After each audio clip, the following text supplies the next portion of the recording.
Right, we are having a bit of a problem also. Right, Maru, we will just try and reconnect and fix that line with you, but stay on. There's news that's coming in that we need to break right now. Sources are telling Times now that there is no disengagement by China just as yet. This is apart from the place where the fighting has happened. Their build-up is exactly where it was, and India, of course, is strengthening wherever necessary in Ladakh and elsewhere. But there's no meeting today. This doesn't seem to be a very pleasant piece of news. Srinjoy is joining us, our national affairs editor, on the phone line. Right, all right, Srinjoy is live with us. Srinjoy, please explain this to us. You are bringing us this information that there seems to be no disengagement when it comes to the other areas apart from where this violence took place on 15th of June, and that the Chinese build-up stays exactly where it was. Yes. This is the point that has to be made. Even yesterday, there were talks about disengagement. India said that if you have to show that you want peace, why don't you go back, and so on. As of today, as of this moment, apart from that actual spot where the fighting took place, where the troops have been kept apart, there has been no moving back by Chinese troops in any area. We know that the Chinese are where they are, face-to-face virtually in PP-14, PP-15 and PP-17 areas. But in the finger area, in fact, they remain in Indian territory. They are at finger 4 when they should be at finger 8. And after all these discussions, there has been no moving back. As far as the build-up in the rear echelons were concerned, of 10,000 troops, of tanks, of armored personnel carriers, of 2 regiments of artillery, of AWACS, of fighter planes, all of that remains. That discussion took place yesterday. The Indian side also said, why don't you move back? Then we will move back. You came here ostensibly for an exercise, and then you did not move back after the exercise. So you are still where you are. If you are there where you are, then we will have to be where we are. That point was made yesterday. The other point is that India realizes that nothing should be left to chance anymore. So as a result, wherever there is a requirement, troops have to be supplemented, troops have to be moved forward, and that process is going on in Ladakh most certainly, but also in Arunachal, also in Sikkim, also in Uttarakhand, also in Himachal.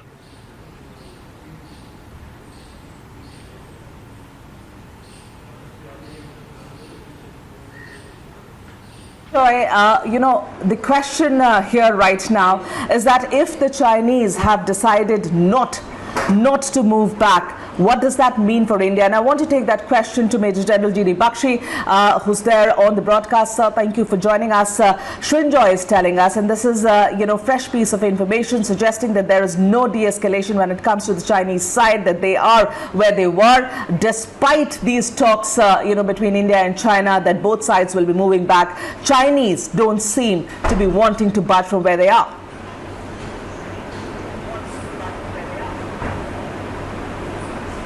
Taking us on a right royal right. Here we were talking of disengagement, pushback of troops, and while we are trying to do it sincerely, China is very clear, not gone back an inch from anywhere. There is the satellite evidence that you have shown. Yesterday, India Today had also shown satellite imagery in the critical Galwan Valley. Look, the Galwan Valley intrusion that they had done posed a real threat to our Darbuk, Shok, EBO highway. Real threat.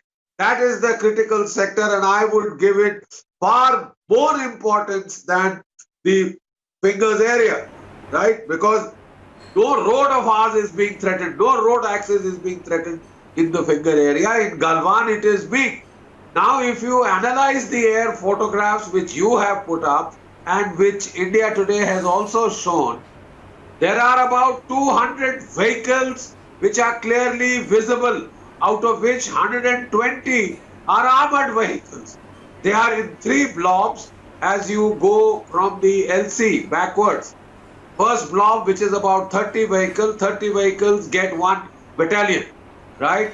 Then in the next blob, there are about 60 to 80 vehicles, which is another 2 battalions. So this makes an infantry brigade, and behind them are 120 armored vehicles.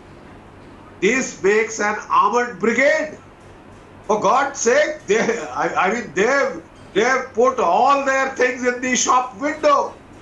Why are we going back, and why are we being taken in by the Chinese peaceful rhetoric?